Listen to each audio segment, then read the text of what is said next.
Coming up on Mountain News this morning, state transportation crews are preparing for this winter weather, and our region sees an uptick in COVID cases along with other illnesses that could make it harder to breathe.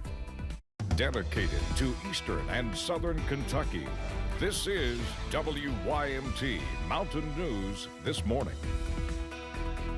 Good morning to you. It's almost 5 o'clock on this Tuesday morning. I'm Dakota Makris. Good morning to you. Let's head over to Cameron this morning for a look at our forecast.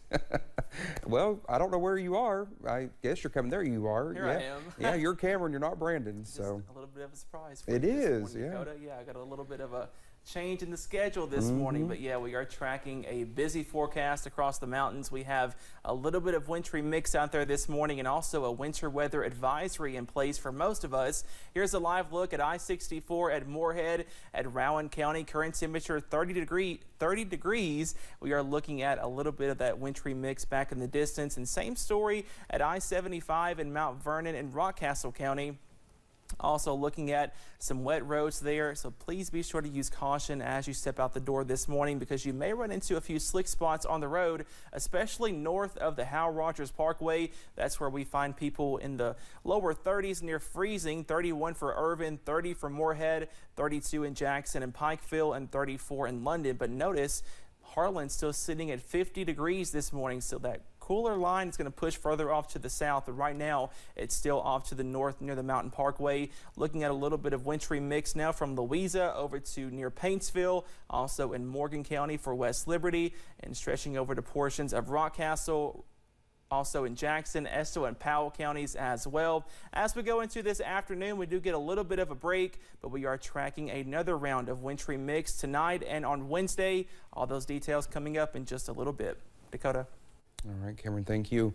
In anticipation of potential winter weather this morning, Kentucky Transportation District 10 is asking crews to report, and crews will not be able to pre-treat the roads since there's likely to be rain before any ice or snow.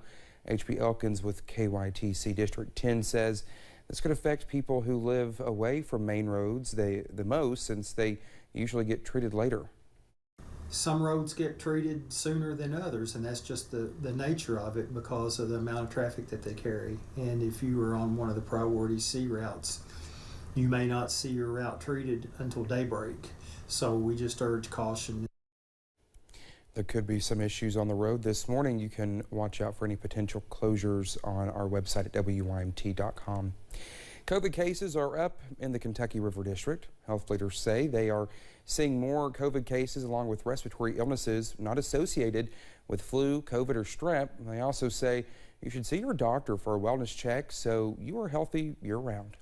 A lot of us have put off our routine screenings, cancer screenings, colonoscopies, lots of different things during the pandemic have been delayed and postponed. So it's a good time to just take a good account of our health status. Experts say it is not too late to get your flu or COVID vaccines. Some of the services that Kentucky River Community Care provides is focused on helping those with mental health or substance abuse disorders secure housing and jobs. But recently, the organization expanded its services to support underprivileged youth and young adults as well. Arlissa Williams has more. On Monday, hazard leaders and representatives with Kentucky River Community Care gathered at the Sapling Center in Hazard to discuss the launch of their newest program. We're just kind of getting the information out there to let everybody know that we're here and that what our job is assisting the 14 to 24-year-olds with finding competitive jobs that they want. KRCC has been working for more than a decade to create the Transition Age Youth Individual Placement and Support Program, or TAIPS, which aims to help youth and young adults with career exploration, job placement, and support to help them maintain the jobs. So it provides job training, vocational training. We help them get interviews and anything they need to succeed for the job, so shoes, clothing, anything like that. KRCC officials say this program is the first of its kind across the state, helping those who may need some extra assistance in entering the workforce, all while curbing unemployment across the Commonwealth. Word spreads. There may be a young person that's here that is really engaged in the program. They may have 3 or 4 other friends, again, about the same age. And again, word spreads. Hey, I'm going to work. There's someone here that's helping me, someone that's listening to me. They're not just putting me out there in a job and somewhere that I don't want to work. The program is already impacting participants like William Dietz. It's nice to know that there's people that care for your future and want to help you be successful. It's heartwarming, you know. Helping to equip the youth and young adults of today with the skills they need to create a successful tomorrow. In Hazard, Alyssa Williams, WYMT Mountain News. KRCC now has TAY IPS programs in Perry and Letcher counties, but representatives say they hope it can grow to include more counties across the Commonwealth. Well, pharmacies across the country plan to reduce hours due to a lack of staffing. Well, the University of Kentucky has one of the top pharmacy programs in the country, but one professor says many graduates are no longer pursuing traditional retail medicine, and this is causing some chains to be short-staffed. And it's good for patients in terms of increasing accessibility. And, you know, you leave the emergency room at 3 in the morning, you can go pick up your meds at 3:15 in the morning.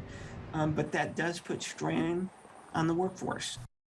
Employment growth for pharmacists is projected to grow only 2%, much slower than other jobs. The National Community Pharmacists Association says more than 3/4 of pharmacies in the U.S. report staffing difficulties. Secretary of State Michael Adams says the percentage of Kentucky's registered voters who are not affiliated as Republicans or Democrats has reached a new high. He says voter registration under the category of other broke the 10% mark last December. He has Republican registrants account for 45.5% and Democratic registrants represent another 44.5%. Well, Governor Andy Beshear appointed a new magistrate in Harlan County Monday. Judge Executive Dan Mosley says he received an executive order from the governor appointing Robert Leo Miller as District 1 magistrate. He will succeed Clark Sparky Middleton, who died earlier this month. Miller will serve as magistrate until a special election is held in November. Well, thank you so much for getting your Tuesday morning started with this here on Mountain News this morning. When we come back, climate experts use AI to help predict the future of climate change by predicting global temperatures. And we are tracking a wintry mix this morning, but another round of wintry mix is possible tonight. All those details coming up next.